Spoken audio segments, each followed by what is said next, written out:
Hello and welcome to another free code session. My name is Jason Bach, and hopefully we can finally stop all this screwing around with errors and get to actually something that's going to build all the things. So I think the thing that we ran into in the last episode was this. This is failing on a make and we don't know why. So we want to see why. Okay. So we need to run this from a make. So we have 12, but they're all on, yeah, well, of course they're all on that one because that's the only one we're giving here. So let's see, syntax trees, raw view, grab that, copy value, put that over here, and let's make a new one. What is the problem here? Pointers and fixed size buffers may only be used, so this is like in 23. You are absolutely correct. Why doesn't this happen though for a create? So let's do this for a create. It could just be that I've always had something with constructors that wasn't quite working right and I've never noticed it until now. So it's 0, so let's check out the compilation. Or I should be more specific and say the syntax tree. Let's be a little bit more involved, but let's get to the... Yeah, we are catching that it should be unsafe because there's a byte here, but we don't with here. So there's got to be something different. I don't think it's the constructors that are the problem, although we don't say those should be unsafe. Do we here? Yeah, we do. So we're not, with a make, we're not including on the constructors the right stuff. So what's the difference between a mock constructor builder here? Is unsafe. It's got to be right before we give all the unparam. Okay.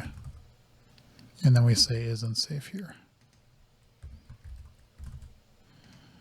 Okay. And then the constructor extension builder, I believe would be the same.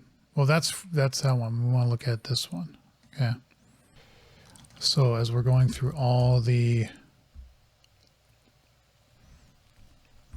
rock instance parameters, we have a false here.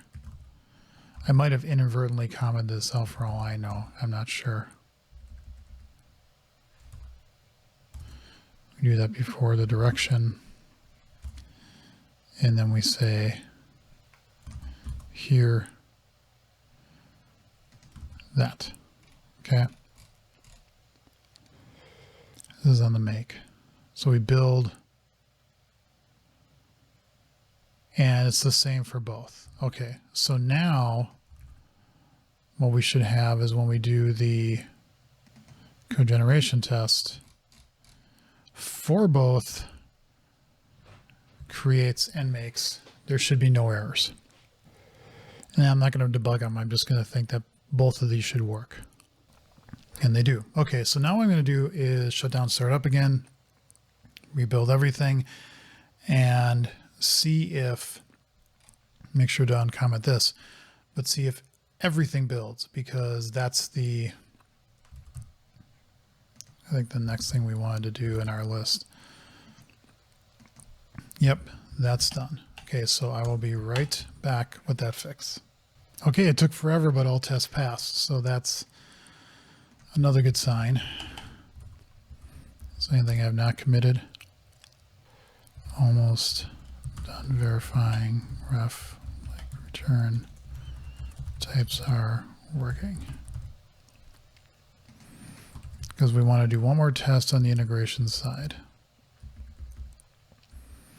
Now is on, I think, ref structs, which really isn't fair. Well, the other ref structs. So we want to say test public static void create void. I should create type void, which they're going to now give you warning waves to say, nah, you can't do that because it's all lowercase. Void create with return values Okay. So we want to say var rock is equal to rock dot create I return span. Okay. And then we want to say rock dot methods dot come on. Don't leave me hanging here. Doesn't take that wrong. Now you would do that, wouldn't you? Get random data. You're going to call that. And then you're going to say returns, which should be that. And what we want that to return is a span of int. So I could say var data is equal to new int. We could just, I think, say that 1, 2 as span. Okay, so that should give us span of int.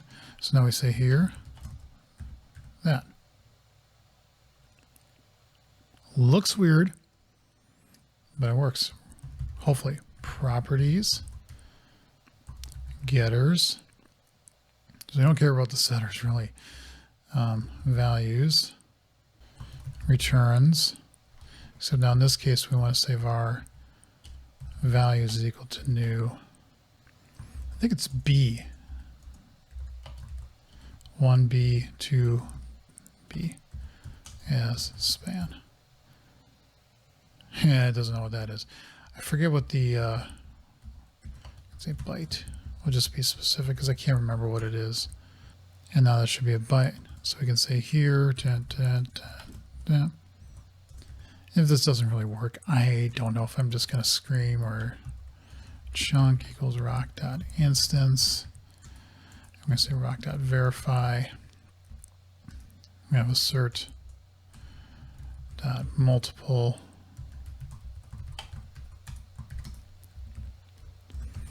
We're going to assert that doing chunk dot get random data is same as data, and we're going to assert that chunk dot values is the same as values. Does this work? Those signatures looked awful as I was doing it, but the typer namespace name, property adornments for the type span of byte may not be used as a type argument. You know, I just want to check the getters. Let's just make this as simple as possible. It's good that I'm doing this though. It's good that I'm actually getting a, why wouldn't you? Can I use ref local data inside of a nonce method lambda expression to query expression?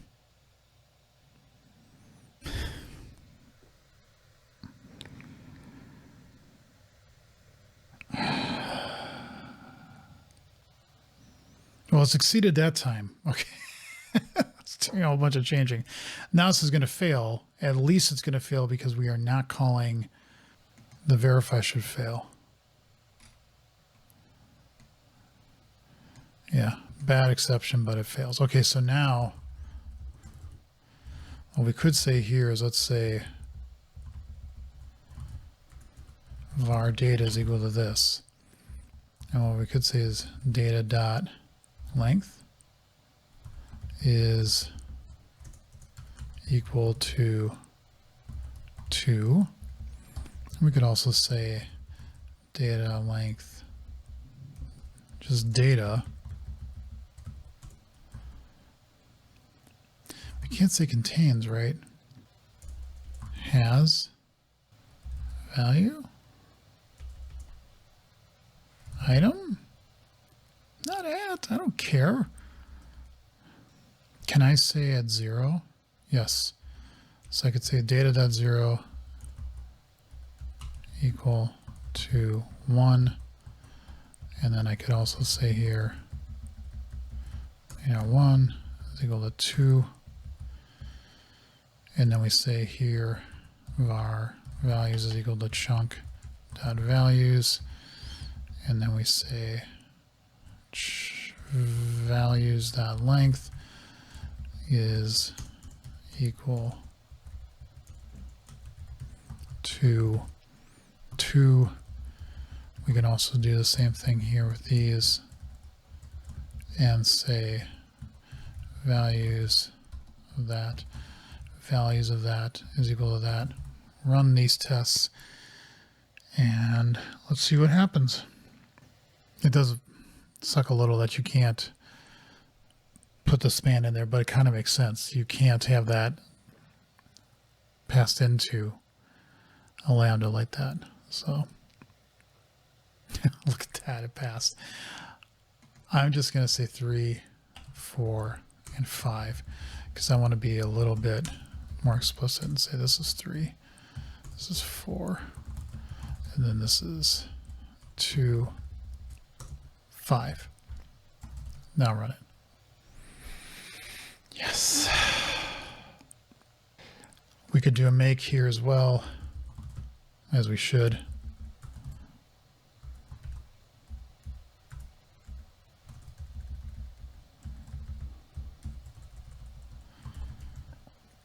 And say var chunk is equal to rock.make of I return span instance assert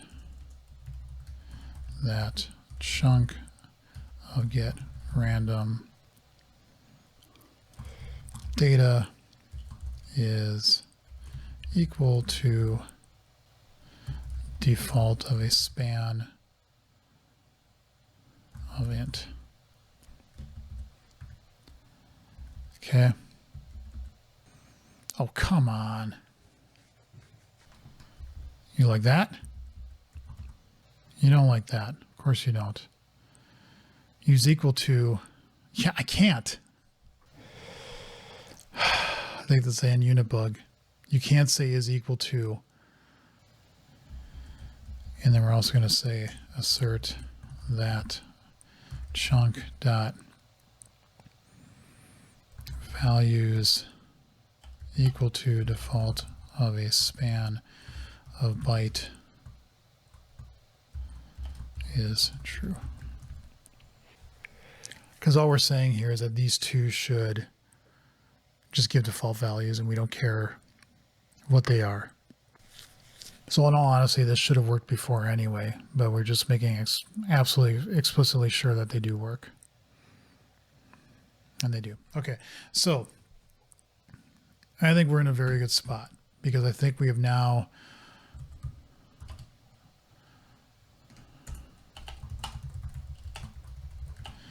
if a member returned a ref like type, e.g. span, it wasn't compiling. Okay, so now we've got that in there. We have no more diagnostic errors. We've got nothing up there. We've got a bunch of issues though. Okay, there's no doubt about that, but we can say now 167, yay, all code generation errors are gone. But we have some warnings to figure out. And so what I'm going to do off camera is I'm just going to right now go through the warnings and see if I can start to figure out what some of these are. And I'm not going to like solve them, but I'm going to figure it out. One of the things is I didn't, like all the episodes you've been seeing over the past couple of months have been literally over a week of time that I was just having fun with on vacation in the summer. And I would really like to get this to be published with all these fixes as like a 644 or whatever this is. Not that this is affecting anybody, but I would like to have these out there and then potentially go through all the warnings and say, well, yeah, we don't have that anymore, I don't think. No, I don't want to save this. Okay.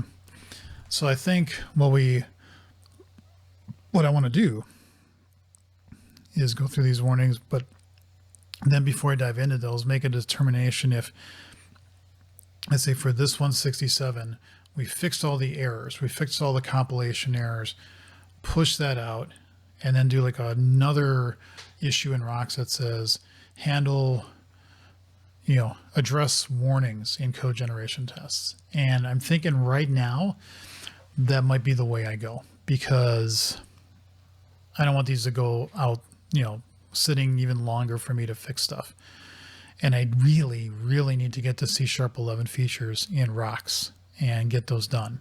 So next episode, I may be working on warnings. I'm also going to, if I come back here and go code generation, and I might do these all off camera and just whip through them. Building these episodes is fun, but then there's times it's like, I just want to get things done. But one of the things I might do here is say, include warnings. Remember to address warnings is really the right thing to do. What I might say here is that give me all the diagnostics where the severity is an error or the severity is a warning, and I think you can say, is there a code? No, not code. Identifier? Yeah, the string identifier. So I could say, either give me all the warnings or give me the errors where the ID is not this or the ID is not this. All right. It's a warning, and the ID does not exist in a predefined list or an array that I already have or something like that, because then it means it's something that I don't know or I'm not expecting. Some of these may be things that I just can't really do anything about in a meaningful way. And so I'll just put them in here and say, I'm ignoring these warnings for this code generation test. But then if one pops up in the future, I'll be like, oh, okay, well, that's actually important to know about. So I think I've basically said, yep, I'm going to do a release. In fact, I'm going to write these down right now. So do a release for all of the error fixes. Okay. Make another issue to address code generator test warnings. Okay. Do a release for anything addressed there. I like that. This means create a changelog file, which I don't have, and I should. Add all changes, fixes for the latest version, build and release, and ensure it works.